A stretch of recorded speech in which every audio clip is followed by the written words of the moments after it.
I'll just get organised and share my PowerPoint too.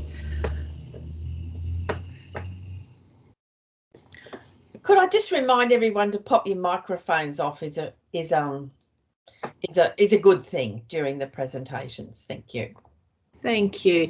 And everyone can see that PowerPoint slide okay? Yes. Right. Yeah, that's perfect. Oh, lovely. Thank you. And thank you so much for inviting me here today. In the spirit of a diversity and inclusion leader, I'll be humble and curious. So really welcome lots of your questions, either through my presentation or at the end. Before I start, I'd like to acknowledge the traditional custodians on the land which we're meeting today and pay my respects to elders past and present, and extend that respect to all Aboriginal and Torres Strait Islander people here today. I'm presenting from Yagara country, but I was privileged to grow up on Yugambeh country on the Gold Coast. And each time I say an acknowledgement of country, I try to reflect on what I'm doing and what it might also mean for Aboriginal and Torres Strait Islander people, and how can I, as a diversity and inclusion practitioner, make sure that what I'm doing is progressing their participation and advancement in the higher education system.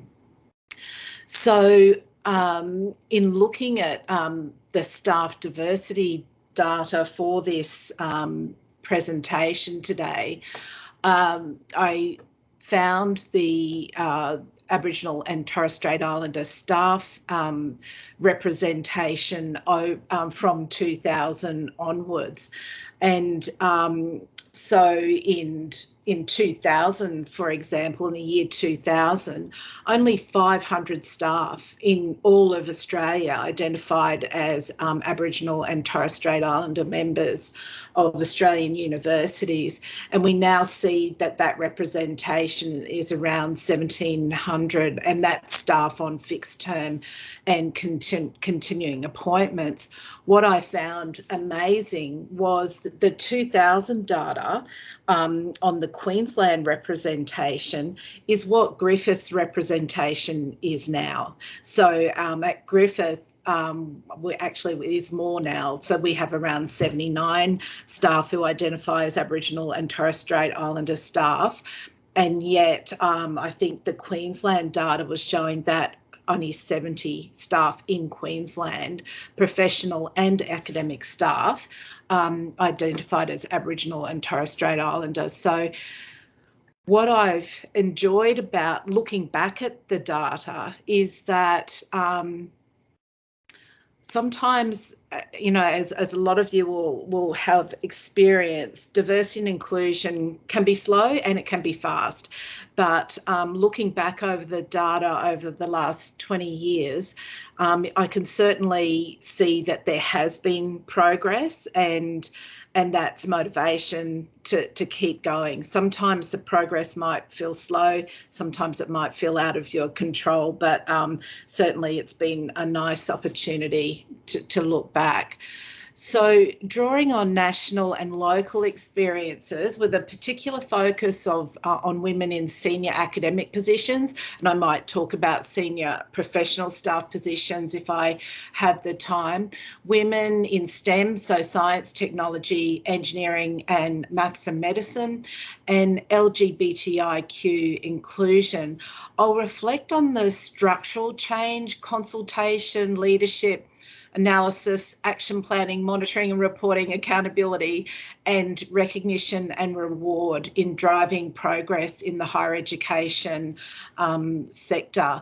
And finally, I'll flag some threats to diversity, inclusion and belonging. Some will be tongue-in-cheek, but actually I think there's a serious side behind it. So yes, as I said, in part, some of these reflections have been therapeutic. You know, diversity and inclusion work can be difficult because sometimes you are up against a culture and you are trying to change, as productive as we try to be. So yes, celebrating the short-term and long-term progress, I think, is really important for us to do for our own psychological well-being. I'll now move on to reflections around senior academic staff in Australian higher education institutions, and take a look at the data around Australia-wide, the percent of academic women at above senior lecturer from 2000 through to 2020, which is our most recent data. So the national data show that since 2000, and depending on your age, that's either going to feel like yesterday or a very long time ago, we have more than doubled our representation at these levels. But essentially, progress has been pretty slow. So typically, a normal progression will be about 1% increase a year, and that can be quite depressing for practitioners and academic women as well. So in being asked to do more benchmarking around Griffith data recently, I was thrilled to see that, in fact, and this is a very busy slide, but in fact, Griffith was had the highest representation of academic women above senior lecturer. And I'd be really interested to hear from the people who've experienced Griffith, what they think might be the difference and what sets us apart. And I think there are multiple variables here, but very pleased to see that's where Griffith is at. Now, some local data now, and looking back over the years again, we're looking at above senior lecturer at Griffith, UQ and QUT.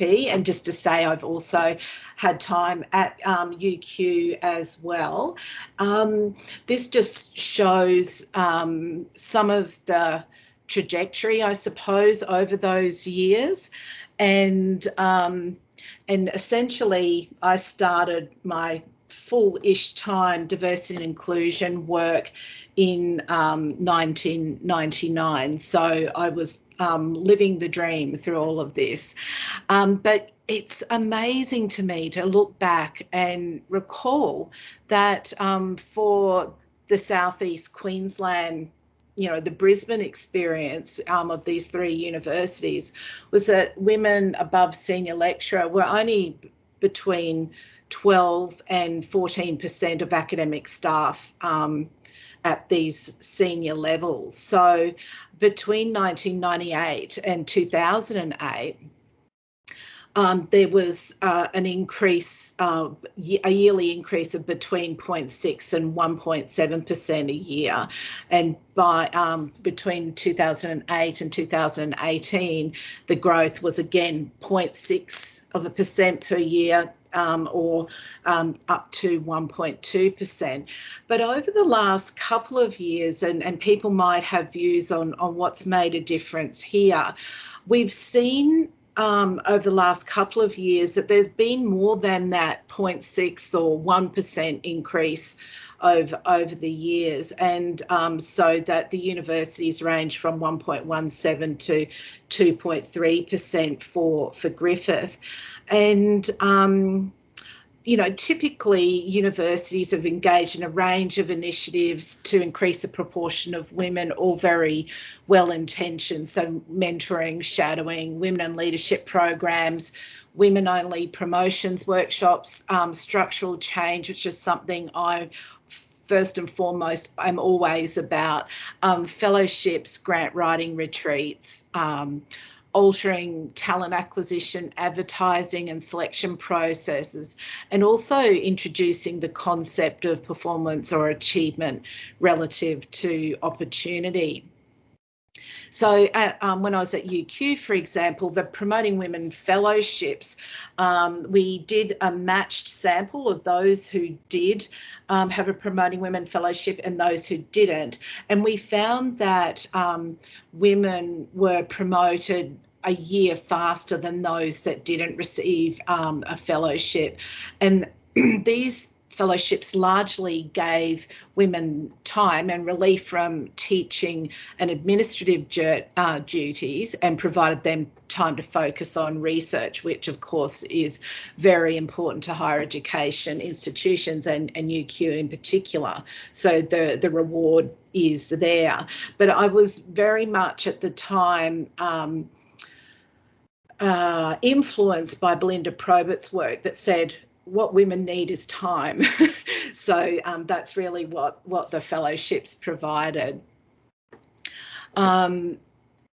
My observations are that we see impact where leaders actively sponsor women's careers and they're central to their own role and success. And I feel like Griffith has had that. I have experienced that at Griffith, and not saying that we live in a perfect organisation, but I've certainly seen examples of that here. And I don't think that there's a coincidence that we see a greater increase in the proportion of women in the years 2018 to 2020. I think the SAGE pilot of Athena Swan participation for universities has contributed to that, and I'll talk more about what that is soon. But essentially that's a particular program around increasing the proportion of women in STEM. And though the scheme hasn't been perfect, and we've probably got some battle scars to show for them, I think the methodology is very sound, and what it really, and has merit, and what it's really about is identifying what are the particular barriers for women and and gender diversity, and what are the actions that are going to specifically address that. And I'll talk more about that soon. So I'll turn to Women in STEM now and the national experience and the introduction of the SAGE pilot of Athena Swan. It's the SAGE, the Athena Swan, the SAGE Athena Swan is an accreditation framework, and essentially it's about increasing the gender diversity in science, technology, engineering, maths and medicine. And it borrowed from the UK experience around a similar program. And the Athena Swan principles, I think, are fantastic and hold us to high standards. So essentially, it has the principles of ensuring that gender equity, diversity and inclusion work is appropriately resourced, distributed, recognised and rewarded, that we undertake transparent and rigorous self-assessment processes, and we analyse institutional structures, systems and cultures to identify the barriers to attraction and retention and progression for staff and students, and thus to gender equity, diversity and inclusion. Design initiative, our initiatives are based on data, and I do think that's important, and national and global evidence of best practice. It's about monitoring, evaluating and publicly reporting on the progress that is made, and also actively incorporating Indigenous knowledges and perspectives to address specific inequities for Aboriginal and Torres Strait Islander staff. It's also about consciously consider all genders, and I think this is important too, recognising that gender is not a binary, and that trans and gender diverse people specifically face specific inequities because of their gender identities, and they take an intersectional approach. And I think that principle was actually really helpful when I started at Griffith, and I will talk more about that. Engage in the most impacted by inequitable practice, increase the safety and wellbeing of staff and students, and embed change in institutional governance and accountability structures. What I like about the aims of the program is that it focuses on what really analysing and identifying what the issues are, as I've said. And all too often, I think diversity and inclusion programs can be filled with trends or a cookie cutter approach to what other organisations are doing. And I like the rigour of really looking at what are the structural impediments and issues for a diversity of people within the organisation. Of course, we'll all have common themes, but I think this is ideal from a rigour point of view because we're more likely to find structural things that need to be remedied. Griffith was part of the first cohort of the SAGE pilot of Athena Swan and was awarded bronze recognition, and that's all that was available in that pilot. And I arrived at Griffith 6 months before the application was due. And it actually provided, although stressful, it actually provided an opportunity to quickly understand the data and affect change via the Athena Swan action plan. As Athena Swan asks people to consider intersectionality, this actually provided me with the opportunity to influence broader diversity, inclusion, gender. And I could see areas of Griffith that really needed to improve there. So this meant that we could influence Aboriginal and Torres Strait Islander employment, disability and LGBTIQ+ inclusion as well. As an example, we also then agreed as part of the action plan to have fellowships for Aboriginal and Torres Strait Islander employees, so identified positions, and that really started an upward trajectory on First Peoples employment. In short, we have increase the proportion of women in the sciences group. You'll see that in 2016, women represented around 27% of academic staff, and by 2021, we're nearly 32%. And this might appear slowish, but I think for the STEM areas and that we've just been through COVID, I'm quite pleased that we've continued the upward trajectory. And we're making progress in particularly tough disciplines to make progress, in part because of the gendered societal forces at play and women's underrepresentation in the pathways to academia. So as an example, Scholes and McDonald in a 2021 paper found that grade 3 girls reported wanting to be teachers, vets, or to work in the arts as their top choices.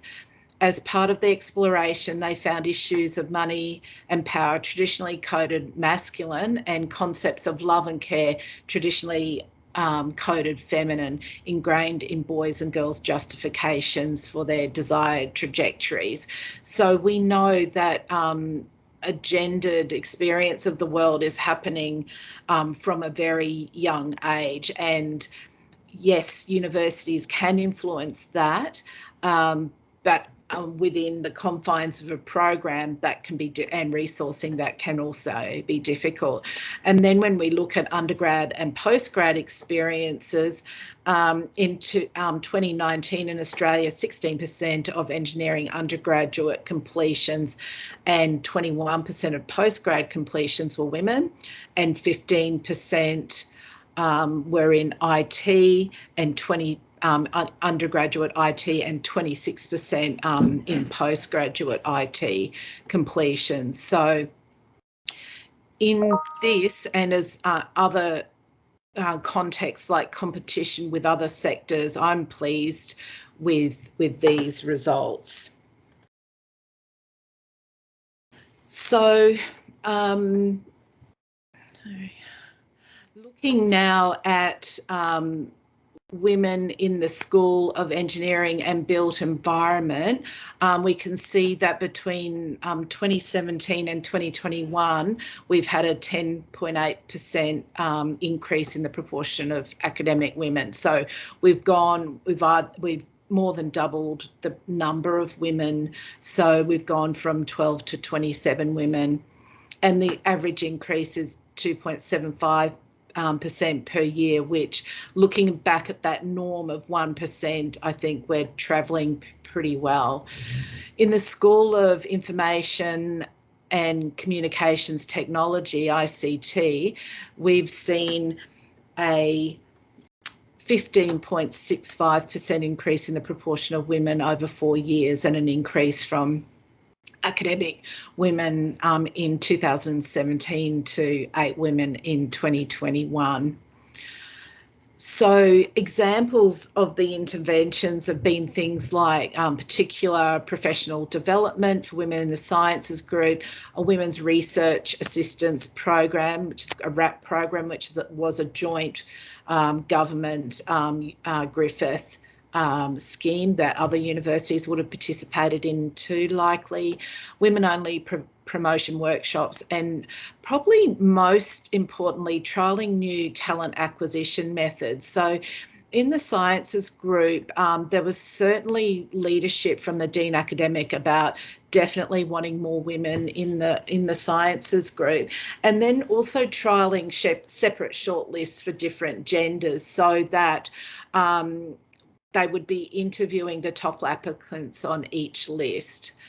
And also the leadership and accountability and KPIs have been important there. So if a shortlist was presented with men only, he did ask for them to try again. So we're particularly pleased, as I said, that we've been able to continue that trajectory during COVID, and especially given fixed term contracts weren't necessarily being renewed in the COVID environment. And I'm pleased that those hard-fought gains have not been lost. So what I might do now is actually go to what some of the COVID impacts were and what our response was. So in recognition of the gendered impacts of COVID, Griffith joined the Australian Higher Education Joint Sector Position Statement on preserving gender equity as a higher education priority during and after COVID.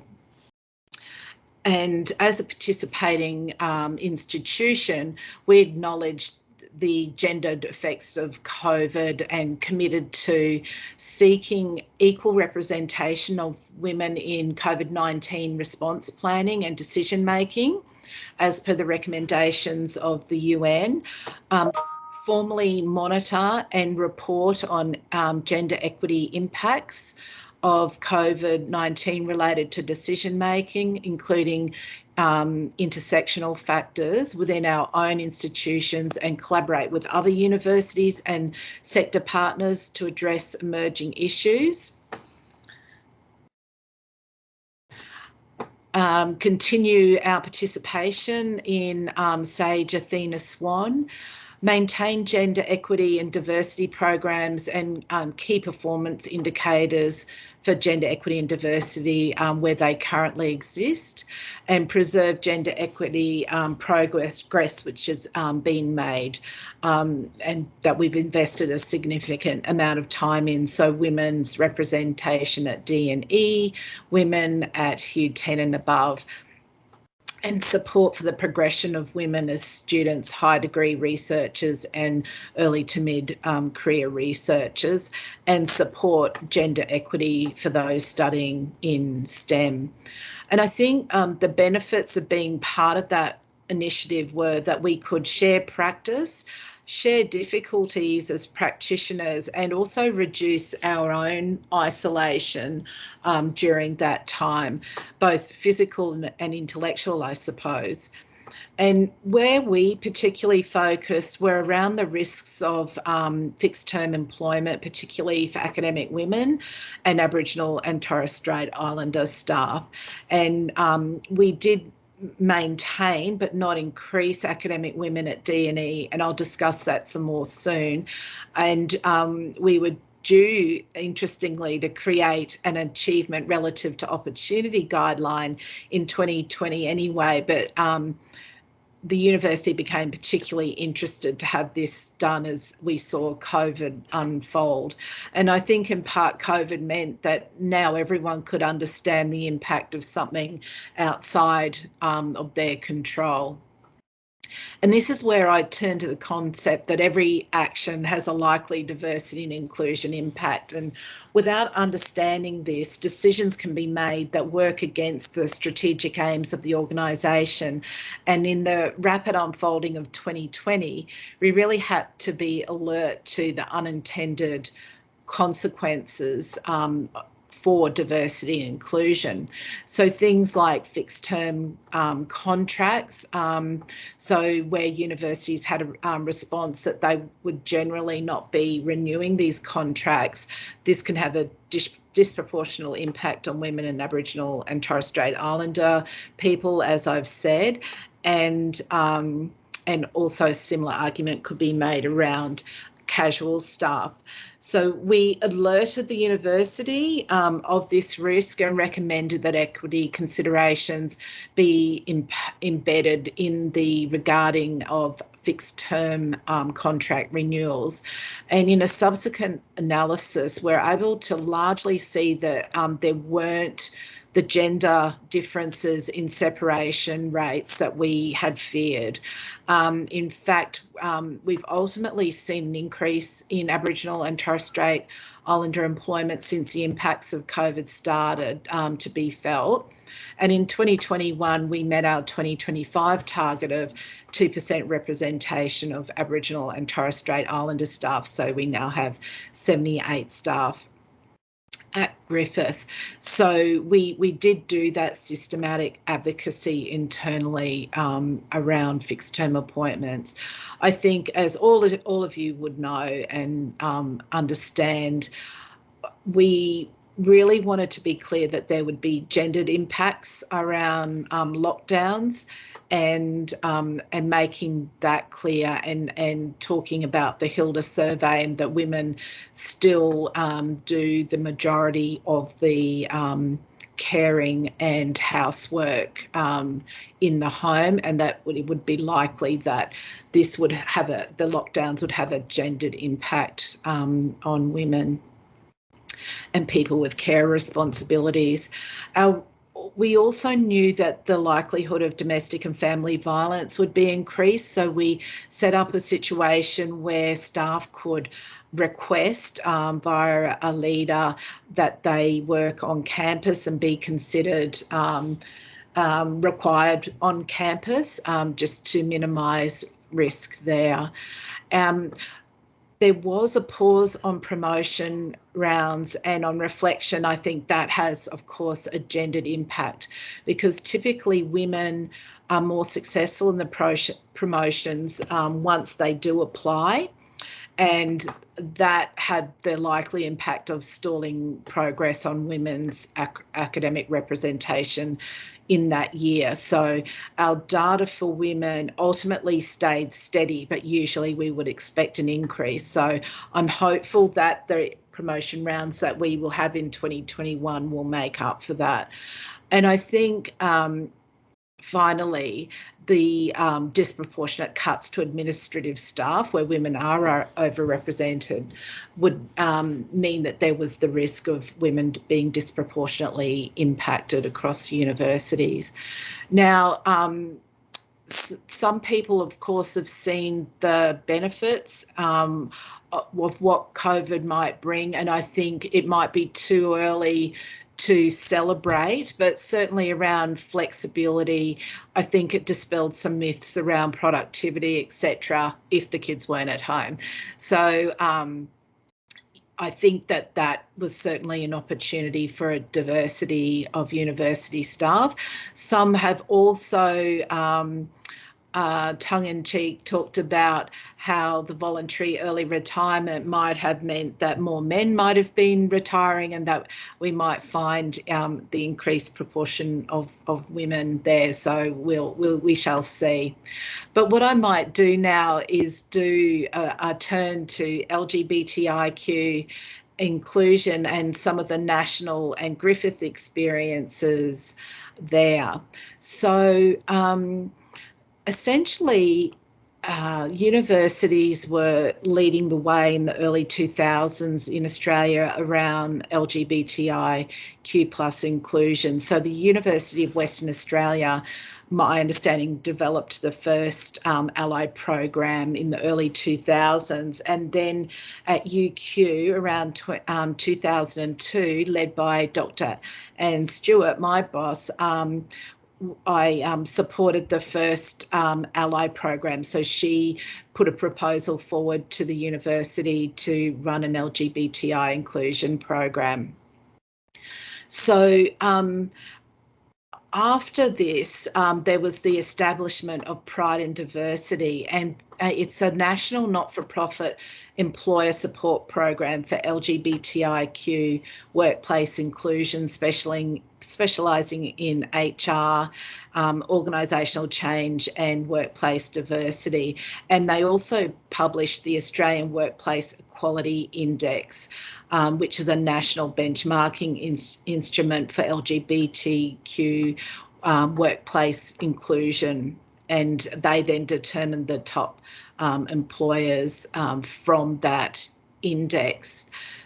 So they launched that index in 2010 and received submissions in 2011, and it now pretty much stands as the definitive national benchmark for workplace inclusion, and comprises the largest and only national employee survey designed to gauge overall impact of inclusion initiatives. And they believe, and I agree, that the index does drive good and best practice in Australia and sets a competitive benchmark for Australian employers. And I do really believe that it has driven quite significant change. Whoops.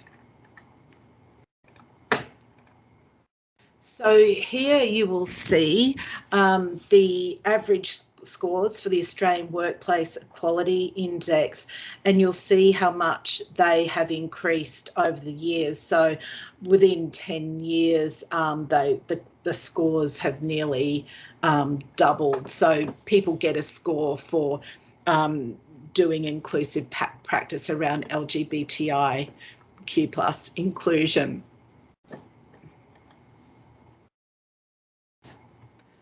You'll also see that to be considered bronze, silver or gold, the benchmark has very much shifted over the years. So between 2011 and 2020, more than doubled.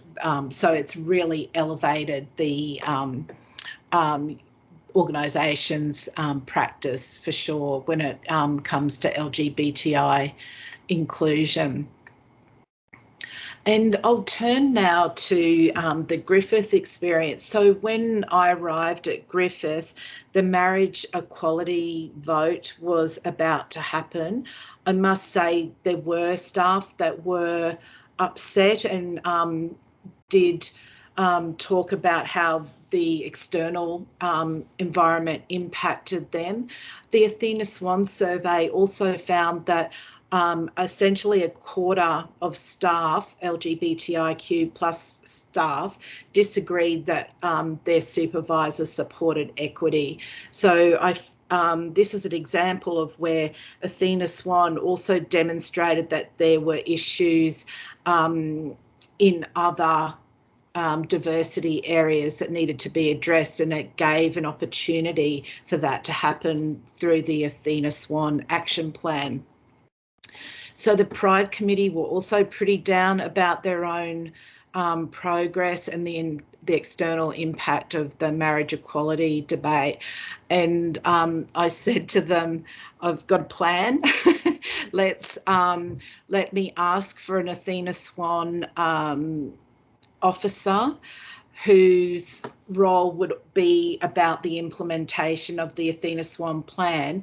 And because we knew that this was a particular issue, that they could devote some of their resourcing and some of their time to improving LGBTIQ plus inclusion. So I was able to get a staff member in that role, and and we also built in a target to get bronze on the AWEI into the Athena Swan plan. And so we then, just before I arrived, Griffith had a submission on AWEI and were not recognised in an award, and got 37 out of 200 on their submission. 2018 and 19, we were working on progress under the plan, and in for 2020, we did a submission, and for the first time for Griffith, we're recognised as a bronze employer. And then in 2021, again, a bronze employer and an increase in our score. It is certainly not easy, but I think what that showed was using benchmarking, but also action planning and resourcing to affect change. And I think having that index was very much an important aspect of that. We found in the engagement survey that there are not big differences between LGBTIQ staff and staff who did not identify.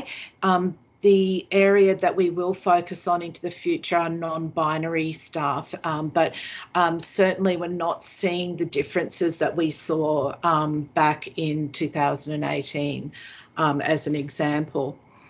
I want to now quickly move to a couple of examples of things that we've been able to do here at Griffith around LGBTIQ inclusion. And one of those was the Pride Crossing and a preferred name initiative. So the Pride Committee members have emphasised the importance of LGBTIQ visibility, and it's something that I've definitely learnt from them, as I've typically had a bias towards structural change in my work. But some years back, a staff member did suggest a Pride Crossing, and in 2021, we wanted to put this forward as a proposal to have one installed. Serendipitously, while we were making inquiries as to the best person to put the proposal through, we became aware that the Nathan campus was engaging in a campus activation initiative to and to cut a long story short, we were able to really run the Pride Crossing through the campus activation program. And fortuitously, I ran into the person that oversaw the installation of the Nathan campus crossing, and cheekily we asked each other when we would be doing them on the other campuses. He said he had budget. I inquired about approvals, and the Gold Coast and Logan crossings happened quickly after. I think, and of course, we've now got rainbow steps at the conservatorium. I think this experience really stresses the importance of consultation, connectedness, relationships and leadership, and also that when the conditions are right, for example, alignment with other things the organisation is trying to achieve, this can happen quite quickly and the bureaucracy does fall away. I won't go into more detail because I am running out of time, but I really didn't predict the outpouring from the Griffith community that the crossings would have, and we'd had lots of great reactions over LinkedIn, etc., from alumni and current staff and students. And I think that weirdly, the positive response to the crossing played a part in us being able to include LGBTIQ plus demographic question in our engagement survey. And this has then subsequently provided us with the opportunity to analyse this rich source of data. So I think visibility is really important and can lead to other changes. I'll now talk about the preferred name initiative very quickly. And then perhaps we can move to some questions. But I think sometimes there are opportunities for change and they can be seized in the moment. So, for example, I had an academic staff member contact me saying that a student had been experiencing dead naming in university correspondence. So dead naming is where a person's birth or legal name is used, and instead of the name that they are now using. So it might be a situation where a person has transitioned, is now using a new name, but the old name is being used in correspondence. I contacted our student area and outlined the seriousness of the issue, and particularly for trans students, and they undertook to communicate to those who use the university systems that they would they should be choosing preferred name, not legal name in correspondence, as to avoid this dead naming. While I was extraordinarily happy with the response, I still felt uneasy that there might have been systems issues at play here. And this was confirmed to me by one of our wonderful library allies who undertook a review of their systems, and they found that there were systems that were not using preferred names, and they communicated this to me. It was late December and I knew that I could take this issue to Equity Committee the following year, but that process would likely take months and a lot of paperwork. I decided to write an email to our head of digital solutions, who I knew was a diversity and inclusion champion, and she responded immediately and asked her team to do a systems review of the default use of preferred name. And this has subsequently meant 130 systems have been reviewed, and where possible, they've been remedied to the default of preferred name. The swiftness that this occurred, especially at the end of 2020, I believe it demonstrates the importance of leadership, knowledge, capability, and courage. And it also demonstrates the importance of active allies, those that actively respond to inequities in their environment. It also demonstrates that awareness raising on its own is rarely enough, and that true change we need often requires a systems change. So this is where I turn to threats for diversity and inclusion, and of course some of this is tongue-in-cheek, but I'd say these could be summarised, these threats can be summarised as the cupcake, the awareness raising session, the unconscious bias training session, the we all do diversity and inclusion, Marnie, statement, not seeing that there will be a diversity and inclusion angle to almost anything or everything, under-resourcing and low expertise, and that thinking somehow that diversity and inclusion is frivolous, expensive and not central to the organisation's success. So no doubt you'll have your own list, but I think to conclude, to truly embed diversity and inclusion, we have to think about what capability do we need to build, how will we build it, and will we be reinforcing this in our systems? So a leadership capability framework is embedded in talent acquisition, promotions, recognition and reward. So to conclude, I think change can be slow, but it can also be fast. That active leadership is vital. And indexes and awards can be problematic, but also they can facilitate change. And if we use them wisely and make them work for our situation, I think we can affect change. Thank you.